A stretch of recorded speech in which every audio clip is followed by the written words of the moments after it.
So this is Astrid with Kanen Coffee. So I have the CCM here. I did replace the board on this machine, which seemingly resolved the warranty problems. So I just want to pull a shot of espresso just to show the machine is working. And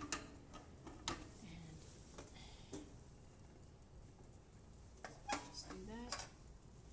Everything is up to pressure, ready to go. Pump works.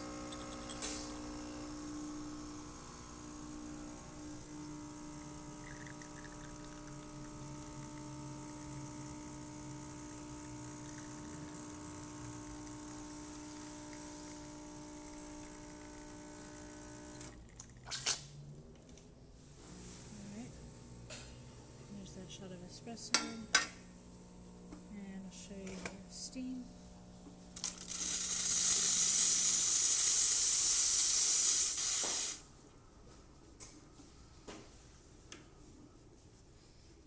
And